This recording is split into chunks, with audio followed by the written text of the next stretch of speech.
अब हम लोग 9वें अध्याय के 32वें श्लोक में प्रवेश कर रहे हैं। पिछले 2 श्लोकों में भगवान ने भक्ति के 7 अधिकारी बताए हैं, जिसमें पिछले 2 श्लोकों में दुराचारी के बारे में बताया कि सांगोपांग दुराचारी होने के बाद भी उसको भगवत प्राप्ति हो सकती है। अब आगे के श्लोक में भगवान अन्य लोगों के विषय में बता रहे हैं।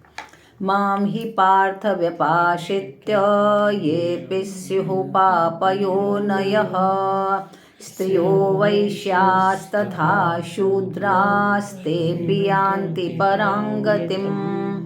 माम ही पार्थ व्यपाश्रित्य, जिनके इस जन्म में आचरण खराब है, इस जन्म में, पूर्व जन्म में नहीं, जिसके इस जन्म में आचरण खराब है, अर्थात जो इस जन्म का पापी है, पूर्व जन्म का नहीं, इस जन्म का, उसको भगवान ने पिछले श्लोक में दुराचारी कहा था, है ना?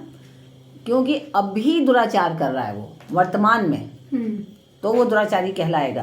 पूर्व जन्म का तो पता नहीं, लेकिन अभी वर्तमान में दुराचार में एकदम लिप्त है वो। सांगोपांग कहा, मतलब हर तरह से जितने भी तरह के दुराचार होते हैं सब में लिप्त है वो।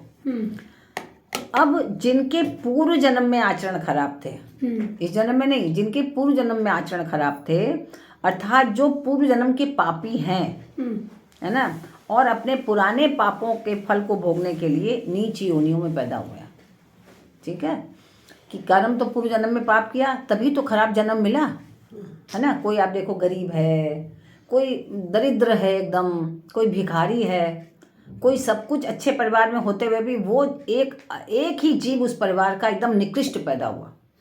वो क्या है, वो तो और अपमानित हो रहा है ना। 100 अच्छे लोगों के बीच में अगर एक गलत व्यक्ति पैदा हो जाए तो वो पूरे परिवार को भी अपमानित करता है, खुद हर समय इन्फिनिटी कॉम्प्लेक्स में रहता है। अंदर वो संस्कार रहते हैं, तो जो आपके अंदर पूर्व जन्म तुझ संस्कार हैं वो आपको गलत दिशा में ले जाते हैं। और अगर पूर्व जन्म के संस्कार अच्छे हैं तो आपको अच्छी ओर आकर्षित करेंगे, आपको कभी भी दुराचारियों की तरफ आकर्षित ही नहीं करेंगे। वैसे आप मित्र ही नहीं बनाएंगे, आप मित्र ही वैसी बनाएंगे, संगति वैसी बनाएंगे जैसी आपकी प्रकृति होगी। तो भगवान श्री कृष्ण यहाँ कह रहे हैं जो पूर्व जन्म के पापी हैं और अपने पुराने पापों का फल भोगने के लिए नीच योनियों में पैदा हुए हैं, तो उनको भगवान ने यहाँ पे कहा है पाप योनि, पाप योनि, हाँ, पाप योनि वाले। अब पाप योनि वाले में क्या क्या कहा भगवान ने? पाप योनि वाले में कहा कि कौन कौन है? स्त्रियां, वैश्य और शूद्र, तो वो भी मेरे शरण होकर निसंदेह परम गति को प्राप्त होते हैं।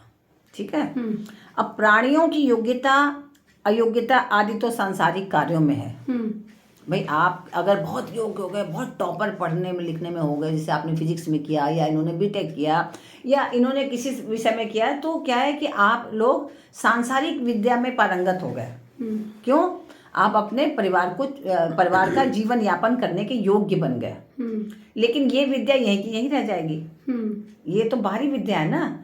कितने भी कला कौशल अपने में ले आए हम, जैसी मृत्यु को प्राप्त हुए सब खत्म, सब नील। जैसे होती है ना आजकल एक स्लेट आती है, आप उसमें कुछ भी लिखो, ऐसे खींच दो, सब साफ, डिलीट हो गया। तो ऐसे ही जितनी भी विद्याएं हम प्राप्त कर लें, जितने भी कार्य कर लें, सब ऐसे डिलीट हो जाएगा।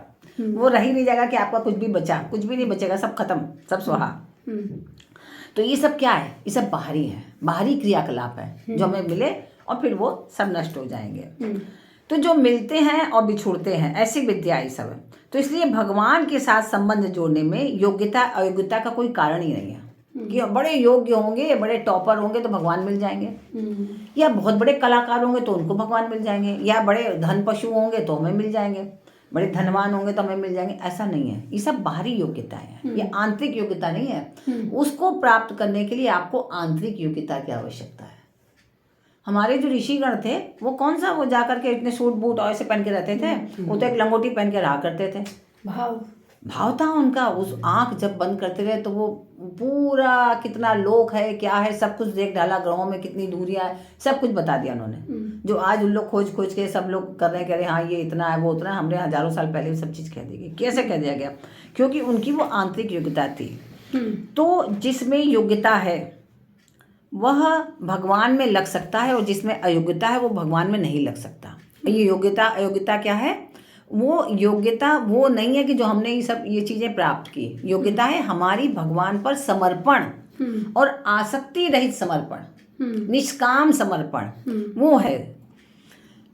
तो प्राणी स्वयं भगवान के हैं, अतः सभी भगवान के सम्मुख हो सकते हैं। ऐसा नहीं है कि कोई शूद्र है तो नहीं हो सकता, या कोई स्त्री है तो नहीं हो सकती, या पुरुष है तो नहीं हो सकता, ऐसा कुछ भी नहीं है नियम। जो हृदय से भगवान को चाहते हैं वे सभी भगवत भक्ति के अधिकारी हैं। अगर हमने हृदय से मान लिया, आपको बहुत विधि विधान नहीं पता, कोई बात नहीं। भगवान को विधि विधान की कहाँ जरूरत है? भगवान ने तो ये कह दिया ना, पत्रम पुष्पम फलम तोयम यो में भक्त्या प्रयक्षति। भक्त्या मतलब भक्ति से, धन से नहीं कहा कि धन के माध्यम से हमें जो दे रहा है ना, कितने बड़े बड़े रत्न जटित महल वो बनवा रहा है और रत्न जटित सिंहासन पे बैठा रहा है और फिर ये ऐसे ऐसे ऐसे चीजें रहा है, तो उससे मैं प्रसन्न होऊंगा, ऐसा तो भगवान ने कहीं नहीं कहा। भगवान ने तो कहा पत्रम पुष्पम फलम तोयम। तो वो भगवत भक्ति के अधिकारी कौन है? जो हृदय से भगवान को चाहते हैं, यहाँ उनको दिखावे के लिए नहीं। तो ऐसे पाप योनि वाले भी भगवान के शरण होकर परम गति को प्राप्त हो सकते हैं, पवित्र हो जाते हैं, चाहे वो कुछ भी हो, चाहे कितने भी बड़े पाप योनि में पैदा हो। अब स्त्रियां आई, अब स्त्रियों में ये हो सकता है आशंका कि हम कह भाई स्त्री क्यों पाप योनि में लिया? स्त्री को पाप योनि में नहीं लिया, स्त्री को ऐसे लिया कि जैसे हमारे यहाँ शास्त्रों में बताया गया कि जो भी हवन पूजा किया जाता है कि तो स्त्री पुरुष के बिना नहीं कर सकती, अपने पति के साथ ही अधिकारिणी है वो करने की, है ना, साथ में करने की। तो जहाँ पर अगर स्त्रियाँ, पुरुष नहीं है, स्त्री अकेली है, तो ऐसी स्त्री का भी उद्धार हो सकता है। ऐसा नियम नहीं कि वो अकेले है तो नहीं कर सकती, इस प्रकार ऐसी स्त्री का।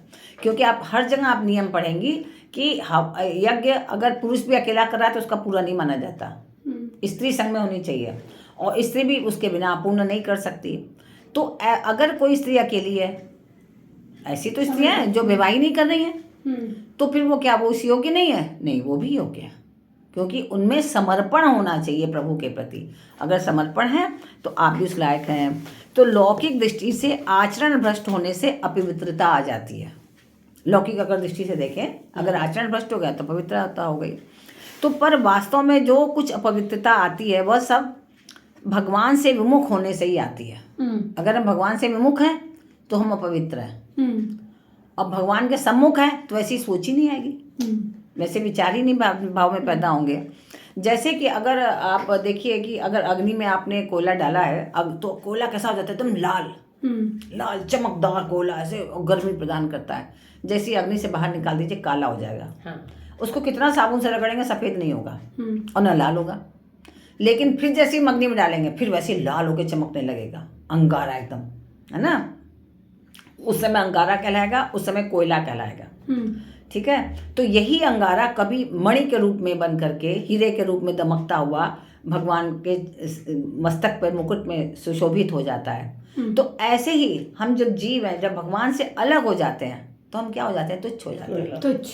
वैसे ही हो जाते हैं, काले के समान, है ना, कोयला बन जाते हैं। और फिर जब उनके में समा जाते हैं तो फिर हमारे में फिर उतनी ही योग्यताएं आ जाती हैं। तो इसलिए हमें हमेशा उन तक ही रहना चाहिए, और जिससे कि हम पवित्र हो सके। हमारी अपवित्रता जो है, सब कुछ है ना, जो है अपवित्रता समाप्त हो जाए। तो जब स्वयं आर्त होकर कोई जीव प्रभु को पुकारता है तो उस पुकार में भगवान को द्रवित करने की शक्ति हो जाती है। अब आप सोचिए कि जब वास्तव में बहुत विवल हो जाए मनुष्य, जीव जब